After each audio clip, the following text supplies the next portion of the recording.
আপনারা বলেন পিসি ভাইপো, আমি বলি মা বেটা।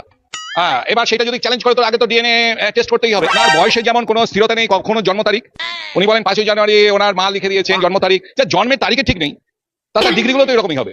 3 বছরের মধ্যে 4 বছরের মধ্যে কেউ 3টে ডিগ্রি পোস্ট ডিগ্রি করতে পারে? উনি তো মানে ওনার বয়স 20 বছর যদি বলেন, কেউ কি আপত্তি করবে? কেউ করবে না, কারণ ওনার তো বার্থ সার্টিফিকেট নেই। তা হবে এটা করতে গিয়ে মমতা অনেক রাজনীতি করলে এবার ওই সিনেমা জগতে যাওয়া উচিত ওনার।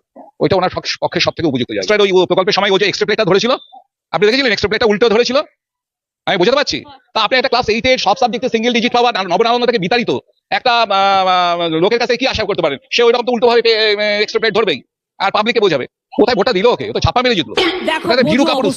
দেখুন, মমতা ব্যানার্জির মতন মিথ্যুক মহিলা, আমি একদম ওপেনলি বলছি, মানে পৃথিবীতে কোনোদিন কেউ আছে কিনা আমার খুব সন্দেহ আছে। টোটাল 1,65,751 টিকিট বিক্রি হয়েছিল, আমি বুঝতে পারছি। তা 1,65,751 জনই মাত্র গিয়েছিল, সেইটাকে বলছে 25 লক্ষ নাকি আপনার গঙ্গাসাগরে গিয়েছিল। মানে কতখানি মিথ্যুক। আপনার যদি ডিএনএ এর মধ্যে যদি মিথ্যা কথা থাকে, ডিএনএ ক্রোমোজোমের মধ্যে যদি মিথ্যা কথা থাকে, তো সে সেটা বলবেই।